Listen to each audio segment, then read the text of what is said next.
ఇక్కడున్నది మంచి చేశా అన్న ధైర్యంతో నిలబడిన ఒక్క మీ జగన్. ఇక్కడున్నది మంచి చేశా అన్న ధైర్యంతో నిలబడిన ఒక్క మీ జగన్. చుట్టుముట్టినది గతంలో ఏ మంచి కూడా ఏ పేదకు కూడా చేయని అబద్ధాలే పునాదులుగా, మోసాలే అలవాటుగా పెట్టుకున్న 10 మంది కుట్రదారులు అటువైపున. ఒక్క మీ జగన్ మీద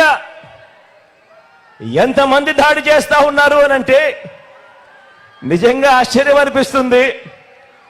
ఒక్క మీ జగన్ మీద ఓ చంద్రబాబు, ఓ ఈనాడు, ఓ ఆంధ్రజ్యోతి, ఓ టీవీ5,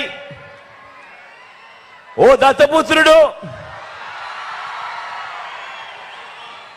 ఓ బీజేపీ, ఓ కాంగ్రెస్,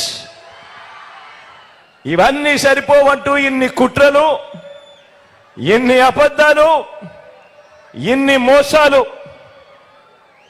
కుటిల పద్మవ్యూహంలో వీరంతా కూడా ఒక్కటై బాణాలు సంధిస్తున్నది ఒక్క మీ జగన్ మీద. మీకు మంచి చేసిన మీ బిడ్డ మీద, మీకు ఆ మంచికి మధ్య మీ సేవకుడిగా ఉన్న ఒక్క మీ బిడ్డ మీద ఇంతమంది దాడి చేస్తా ఉన్నారు. అయినా మీ బిడ్డ అదరుడు, అయినా మీ బిడ్డ బెదరుడు. కారణం ప్రజలనే శ్రీకృష్ణుడి అండ ఉన్న అర్జునుడు మీ బిడ్డ. చేసిన మంచి మీద ఆ దేవుడి మీద నమ్మకం ఉంది కాబట్టి అర్జునుడి మీద ఒక బాణం వేసినంత మాత్రాన కురుక్షేత్ర సమరంలో, కురుక్షేత్ర యుద్ధాన్ని కౌరవులు గెలిచినట్టు కాదు. ఒక బాణం వేసినంత మాత్రాన, జగన్ మీద ఒక రాయి విసిరినంత మాత్రాన,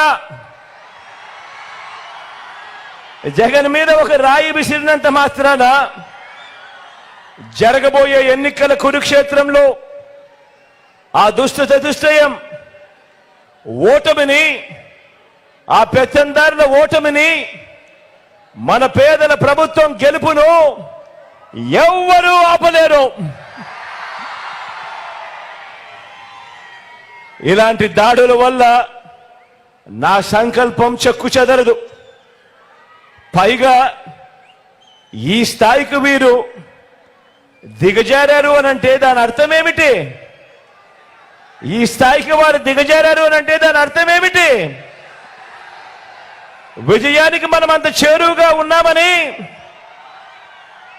విజయానికి వాళ్ళంత దూరంగా ఉన్నారనే కదా దాని అర్థము.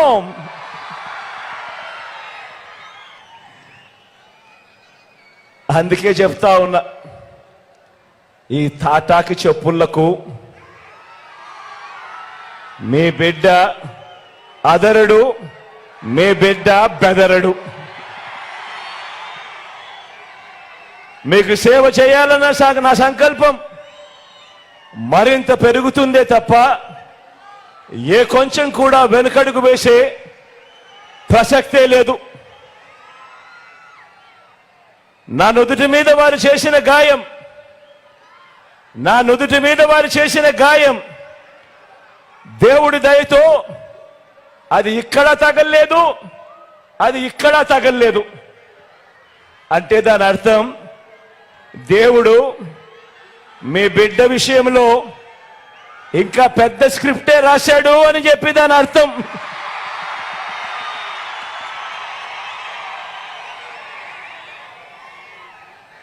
నా నుదుటి మీద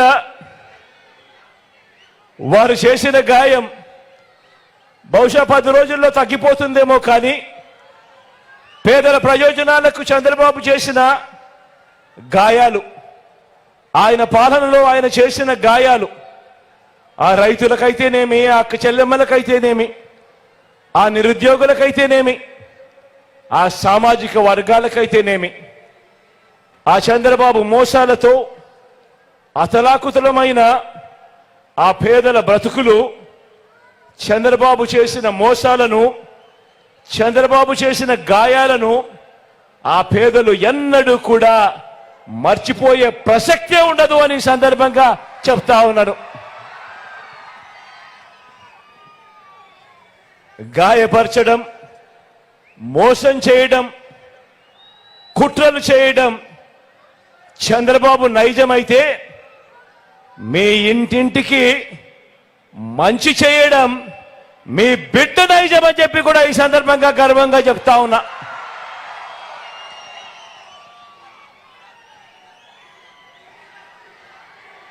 ఈ కూటమి నాయకుడు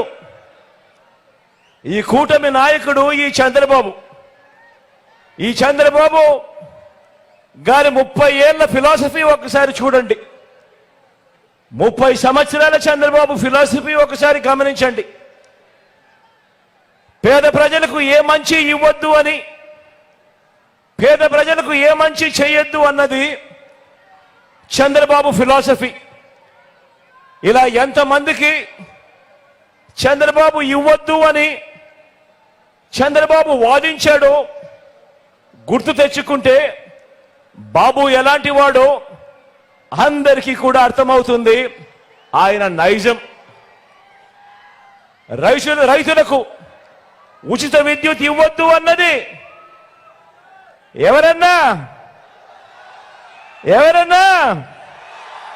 ఎవరక్క మీరే చెప్పండి. రైతులకు ఉచిత విద్యుత్ ఇస్తే ఆ తీగల మీద బట్టలారేసుకోవాలి అని ఇవ్వద్దు అని ఎవరు చెప్పారు? ఈ బాబే. కిలో 2 రూపాయలకే, కిలో 2 రూపాయలకు బియ్యం ఇవ్వద్దు అని ఎన్టీఆర్ ను దింపేసి 5 రూపాయల 25కు పెంచేసింది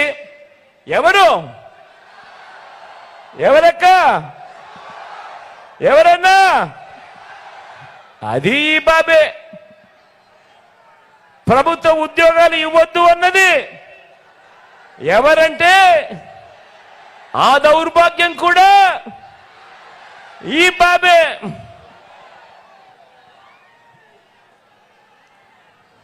గవర్నమెంట్ బడిలో ఇంగ్లీష్ మీడియం వద్దు అన్నది, గవర్నమెంట్ బడులలో ఇంగ్లీష్ మీడియం వద్దు అన్నది, ప్రభుత్వ బడులను పాడు పెట్టినది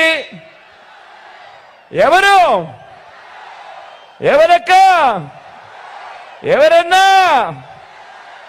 అది కూడా ఈ బాబే. పేదలకు ఇళ్ల స్థలాలు ఇస్తా ఉంటే కులాల మధ్య సమతుల్యం దెబ్బతింటుంది అని ఏకంగా పేదలకు ఇళ్ల స్థలాలు ఇవ్వకూడదు అని కోర్టులకు వెళ్ళి కేసులు వేసింది ఎవరక్క? ఎవరన్నా? ఎవరు తమ్ముడు? అది కూడా ఈ బాబే. తాను ముఖ్యమంత్రిగా ఉంటూ తానే అవహేళన చేస్తే ఎస్సీలు, బీసీలు తానే తొలనాడితే వారిని గ్రామాల్లో వారి పరిస్థితి ఏమిటి అని కనీసం ఇంకిత జ్ఞానం కూడా లేకుండా ఆ ఎస్సీలను, ఆ బీసీలను అవహేళన చేసిన వ్యక్తి ఎవరక్క? ఎవరు చెల్లెమ్మా? ఎవరన్నా? ఎవరు తమ్ముడు? అది కూడా ఈ బాబే.